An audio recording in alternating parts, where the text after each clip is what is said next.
So guys, कैसे हैं आप? स्टारफील्ड 40,000 ईयर्स के लास्ट पार्ट में हमने देखा था ली याओ हार्ट थ्रो हैमर से वेकल्स ट्री को ब्रेक थ्रू कर दिया था और जिससे उसका स्पिरिचुअल रूट्स भी बढ़ गया था। पेंग हाई मिस शाओलिंग को बताया था वो तो पावरफुल बन गया है, लेकिन वो उसे कंट्रोल कर पाएगा या नहीं वही वो सोच रहा था। और अब इस पार्ट में हमें दिखाई जाती है ली याओ मिस शाओलिंग को बता रहा था कि ऑल हाई एबिलिटी स्कूल अभी रेड स्काई स्कूल में ही इंटरेस्ट है। ली याओ ये सोच रहा था कि अभी कोई भी स्कूल उसे लेने के लिए रिस्क नहीं लेगा। मिस शाओलिंग को फूगो सिटी में रेड स्काई स्कूल टॉप में है बोल के काफी गुस्सा आया था। मिस शाओलिंग लियाओ को हेल्प करना चाहता था जॉइंट एग्जाम देने के लिए। लियाओ के ट्रेनर मिस्टर सन को काफी अच्छा लगा था लियाओ को देख के कि वो 3 दिन में ही वो इंजरी से खुद को रिकवर कर लिया था। लियाओ मिस्टर सन को बता रहा था कि मुझे आइलैंड से वापस आके हॉस्पिटल गया था खुद को थोड़ा रिलैक्सिंग करने। पेंग हाई लियाओ को बता रहा था देखो ओल्ड मैन अभी भी पूरी तरह से बीमारी से रिकवर नहीं हुआ, लेकिन फिर भी तुम्हें स्पेशल ट्रेनिंग देने के लिए यहाँ पे आ गया। मिस्टर सन बता रहा था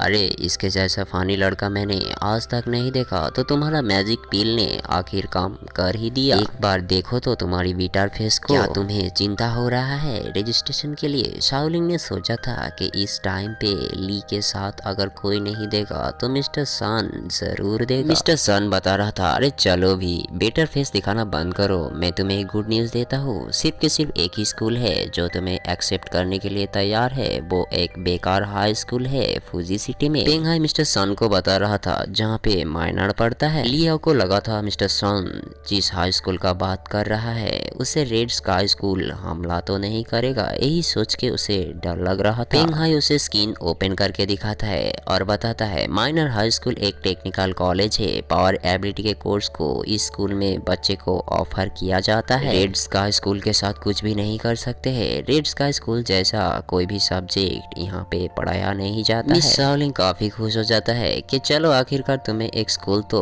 एक्सेप्ट किया, तुम रीगेन स्टूडेंट स्टेटस को अचीव कर सकते हो और हाँ GLPT मैटर कोर्स भी यहाँ पे ले सकते हो। इसके बाद हमें हेलियन ली को दिखाई जाती है जो कैटलाइज्ड किया हुआ secret method swan in battle body को फाइनली ऑब्जर्व कर लिया था और उसे उसका पावर डेवलपमेंट भी बढ़ गया था। लियान ली कंटिन्यू 1 महीना डे नाइट जिस ह्यूमन पेन से जूझ रहा था आज सीक्रेट सिल्वर स्ट्रेंथनिंग पोशन से शोक होके उसका स्पिरिचुअल रूट्स डेवलपमेंट्स 88% तक रेज्ड हो गया था और जिससे कल का टॉप पोजीशन उसके लिए फिक्स्ड भी हो गया था। इसके बाद हमें दिखाई जाती है प्रोफेसर सी ली याओ से टेलीपोर्टेशन से बात कर रहा था और बता रहा था ली याओ स्टूडेंट मैं उम्मीद किया था कि तुम्हें शेनहाई यूनिवर्सिटी में रिक्रूट करूंगा, बट मुझे भी काफी प्रेशर मिला था ऊपर से, इसीलिए मैं तुम्हें हेल्प नहीं कर सका और आई होप तुम मेरे सिचुएशन को समझ गए होंगे। तुम तुम्हारे स्पिरिचुअल रूट्स को और इम्प्रूव करते रहो। क्या तुमने स्पिरिचुअल रूट्स डेवलपमेंट को इंक्रीज किया? लियाओ बताता है नहीं ये महीना मुझे कल्टिवेशन में ही बिजी रहना पड़ेगा, उसका टेस्ट भी अभी तक नहीं हुआ। लियाओ प्रोफेसर सी को वो और डिस्टर्ब नहीं करना चाहता था इसीलिए कॉल को डिस्कनेक्ट कर दिया था। लियाओ का सिचुएशन खराब था और वो सोच रहा था, तभी उसे मिस शाओलिंग बताता है क्या हुआ फिर से रिजेक्ट कर दिया क्या? मिस शाओलिंग लियाओ को समझा रहा था कि स्पिरिचुअल रूट्स डेवलपमेंट सिर्फ के सिर्फ एक इनविजिबल नंबर है। इवन हमारे ग्रेट डिसलेट ऑयर एकेडमी में भी ऐसा कोई नहीं है कि वो सही से इसे कर पाए।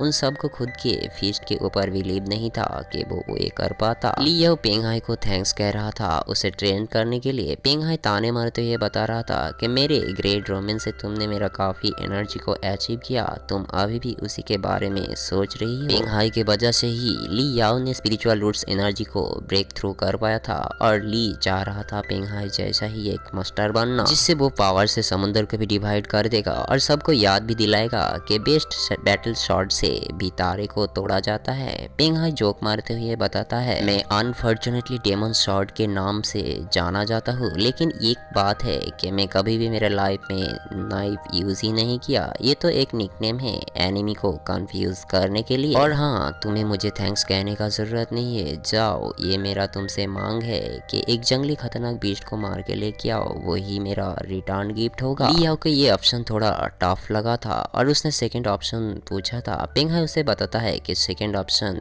कुछ भी नहीं है, तुम मुझे है बुला सकते हो। तीनों के अंदर एक अच्छा रिलेशन बन गया था और सब जोर जोर से हंस रहा था। इसके बाद हमें दिखाई जाती है कि अनाउंसमेंट हो रहा था कि जल्दी से जल्दी एग्जाम के लिए प्रिपेयर हो जाओ। ली याओ और हेलियन ली मैदान में उतर गया था। ली याओ के पुराना क्लासमेट तो उसे देख के ही काफी खुश हो गया था और उसे उनके पास आने को बता रही थी। ली याओ भी काफी खुश हो गया था उन सब को देख के। काफी टाइम बाद वो उनसे मिल रहा था। उन सबको पता था कि लास्ट सेकंड में ली याओ जरूर आएगा। सबके सब की क्लास के स्टूडेंट ली याओ का ही नाम लेते जा रहा था। ली याओ उसे बताता है, देखा तुमने, आज हम सब ये प्रूव कर देंगे कि हम भी किसी से कम नहीं है। ली याओ तो सारे क्लासमेट्स को लेके बीस्ट वेव को खत्म करने निकल जाता है। हेलियन भी दूसरी तरफ जॉइंट एंट्रेंस का एग्जाम देते हुए हमें नजर आता है। ली याओ को कुछ याद आ जाता है। फ्लैशबैक में हम देखते हैं कि लियान ली का वो बात याद आ जाता है कि जॉइंट एग्जाम टाइम ही हमारे नसीब को चुनेगा।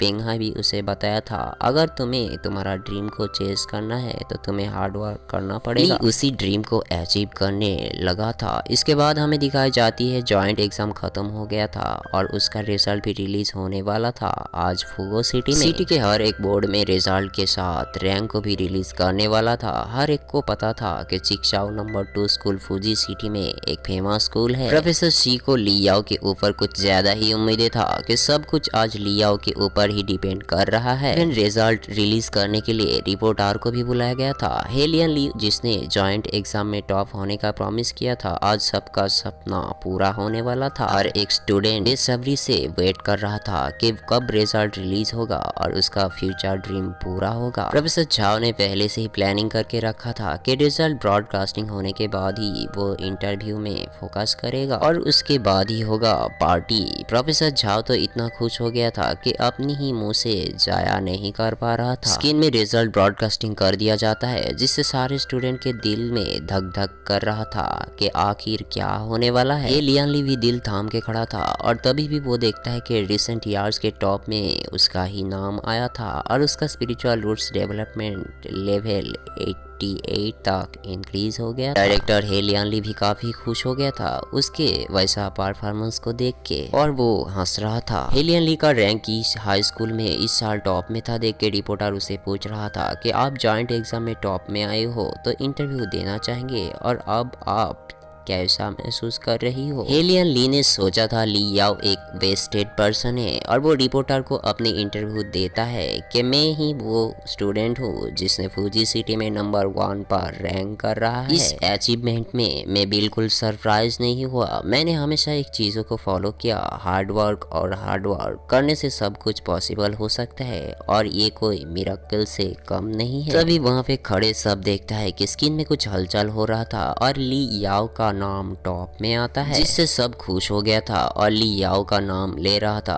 रिपोर्टर सबको ब्रेकिंग न्यूज देता है कि मोजियो आइलैंड के फॉलन स्टार ली याओ नोवा स्किल के साथ वापसी करते हुए 92% तक स्पिरिचुअल रूट्स डेवलपमेंट लेवल को ब्रेक थ्रू कर दिया और टॉप का प्लेस को अचीव कर लिया। रिपोर्टर तो न्यूज पढ़ना छोड़ के ली याओ को फाइंड आउट करने में ही बिजी हो गया था। लियान ली का मूड ही खराब हो गया था। डायरेक्टर लियान ली एजुकेशन मिनिस्टर झेंग झाओ को बता रहा था कि ली याओ हमारे स्कूल से नहीं है, जिससे सुनते ही मिस्टर झेंग झाओ को काफी गुस्सा आ गया था और वो बता रहा था कौन उसे स्कूल से निकाला ये मुझे बताओ। प्रोफेसर झाओ बताता है, हाँ जी मैंने निकाला था। मिनिस्टर झेंग झाओ उसे बता रहा था, तुम्हारी हिम्मत को मैं दाद देता हूँ, तुम तुम्हारे ट्रांसफर नोटिस के लिए वेट करो। प्रोफेसर झाओ सूडे का दिमाग तो खराब हो गया था कि सब डायरेक्टर हेलियन ली के लिए उसे ये सब कुछ करना पड़ा था और इतना गुस्साया था वो अभी उसे छोड़ने वाला नहीं था। और मिनिस्टर झाओ को बताता है, सर प्लीज रुक जाओ, मुझे एक मौका दो